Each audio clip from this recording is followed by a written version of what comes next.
Muy buenas a todos.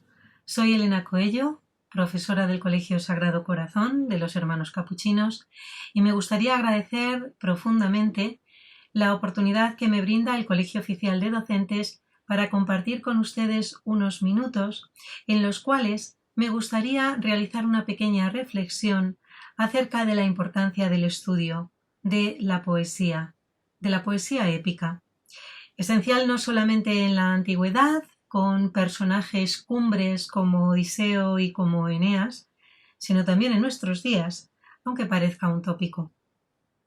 Esta breve intervención tiene su punto de partida en los estudios de la secundaria no obligatoria. Es precisamente en las materias de clásicas, griego 2 y latín 2, donde el estudio de este género marca un punto de inflexión, pero no exclusivo. Otras materias, como la materia de literatura universal, muestra también que para una formación integral, la épica ha de conocerse. La propuesta que presento en este vídeo como actividad es la aplicación del método comparativo para una mejor asimilación por parte del estudiante y la apertura hacia la relación de temas y contenidos, amparándonos en tres pilares de este género: Odiseo, Eneas y también Beowulf. Tres nombres que comportan algo más que una simple historia. Son reflejos de nosotros mismos, de los sentimientos, de las emociones que han perdurado y perdurarán tras el paso de los siglos. La lectura atenta de determinados pasajes de estas obras no solamente enseñarán a los estudiantes datos estrictamente relacionados con el ámbito de la filología, sino, más importante aún, de la vida misma. Veamos algunas propuestas para profundizar en el aula. En primer lugar, el apartado estrictamente filológico, del que no se puede prescindir como centro integrador de los aprendizajes. El parentesco de las lenguas, la lengua griega, la lengua latina, el antecedente del inglés, el Old English, todas ellas lenguas indoeuropeas que permiten la composición de estas obras magistrales, nos enseñan la evolución que, como cualquier ser vivo, sufre con el paso del tiempo. Así nos van a mostrar los cambios que las palabras, su léxico, va teniendo a lo largo de los siglos. Junto con este repaso a las diferentes lenguas, podemos relacionar también los aprendizajes de otras enseñanzas, colaborando así en la interdisciplinariedad.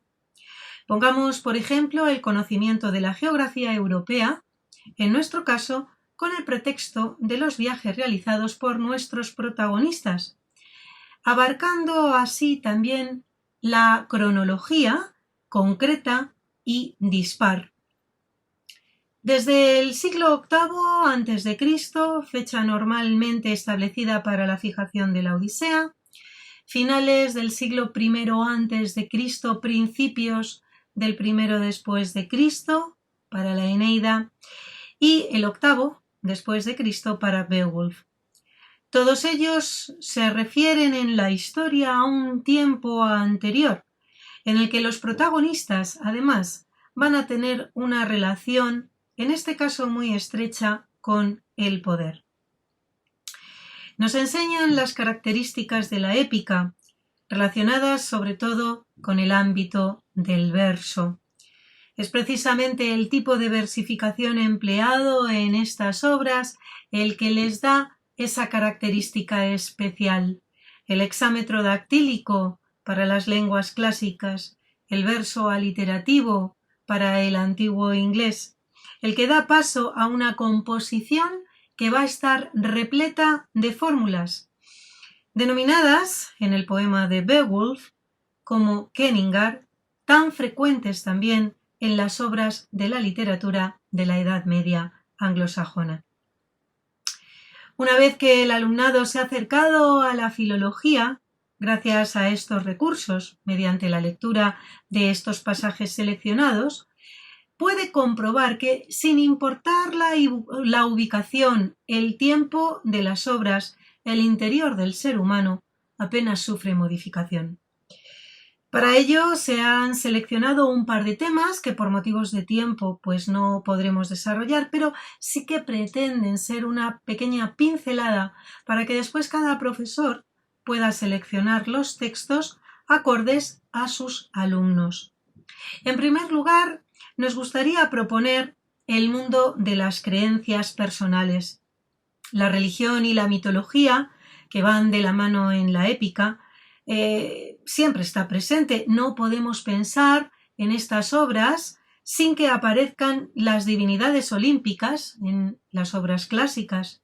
Prescindir de ellas es como pues ocurre en la actualidad cuando se ha pretendido, por ejemplo, en la versión cinematográfica de Troya, prescindir de los dioses, de las divinidades, algo que sería considerado en la antigüedad como un sinsentido.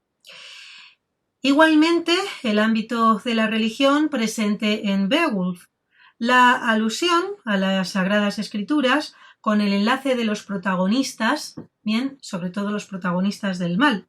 Grendel, no nos olvidemos, desciende del linaje de Caín, y esta es la explicación que aparece en los primeros versos del poema, tomados del Génesis, por la que se vislumbra que la tradición judeocristiana es una realidad que se muestra también ya en la literatura anglosajona. La criatura maligna, acechante y molesta por la alegría de los demás, como vemos en este pasaje, al igual que ocurre con algunos seres humanos, no puede evitar una emoción negativa a la que da rienda suelta sin importar las consecuencias que sufrirán los demás. Una enseñanza del carácter humano presente en los versos que también muestra cómo las cosas positivas, la belleza, las alabanzas por el bien, también se cantan. La poesía está dentro de la poesía. En nuestro caso diríamos que la épica está dentro de la épica. Al igual que en estos versos que tienen ahora mismo en la pantalla de Beowulf, también en la Odisea no podemos dejar de mencionar el pasaje maravilloso en el que Demódoco hace llorar a Odiseo con sus versos. Tampoco podemos olvidar los cantos de Cemio en la isla de Ítaca. Versos en los que la épica ejemplifica mediante la aparición de diferentes monstruos, arquetipos que simbolizan y representan la lucha del ser humano que se debate siempre entre el bien y el mal que tanto daño nos hace. Situaciones envueltas como la codicia, la avaricia y demás aspectos negativos son símbolos que se representan en la vida diaria de cada ser humano. Otra realidad presente en la ficción que ha demostrado tener su conexión con nuestro mundo es el poder identificar, el poder enseñar otra disciplina como es la arqueología relacionada con la literatura. Punto nada desdeñable. La épica nos ayuda a poner de manifiesto a figuras como Heinrich Schliemann, al que vemos aquí junto a la fotografía de su segunda esposa, Sofía, luciendo esas joyas maravillosas, las joyas de Helena, tras descubrir la Troya Séptima, nuestra maravillosa y ansiada Troya, o la construcción de Georot, ese lugar sometido a destrucción por Grendel. Vamos a ir terminando también relacionando el apartado de la muerte. El mundo de la muerte, como no podía ser de otra manera, se presenta también como parte de la vida en los versos épicos. La despedida de los héroes, también de los compañeros, de los protagonistas, nos enseñan el respeto y el valor al enfrentarse a los últimos momentos luchando por unos ideales. Todo esto y más nos lo refleja la literatura gracias a la épica, que sigue presente mediante la traducción de estas obras, que no han dejado de publicarse, lo mismo que ocurre con nuevas obras que albergan en su interior los reflejos de la influencia de estas obras inmortales. Citemos aquí, por ejemplo, al gran Tolkien. Comprenderemos muchísimo mejor El Señor de los Anillos si somos conscientes de quién fue el traductor de Beowulf.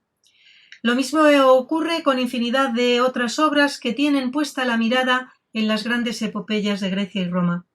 Historias, sin duda, que nos narran un presente y que sin darnos cuenta estamos viviendo hoy en día desde la perspectiva de un pasado que sigue vivo y que gracias al método comparativo resulta más fácil de comprender la relación de temas y de un género como es la épica, que ayuda al discernimiento de la realidad del ser humano y que no podemos permitir su desconocimiento a las nuevas generaciones que hoy toman asiento en los pupitres de nuestras aulas.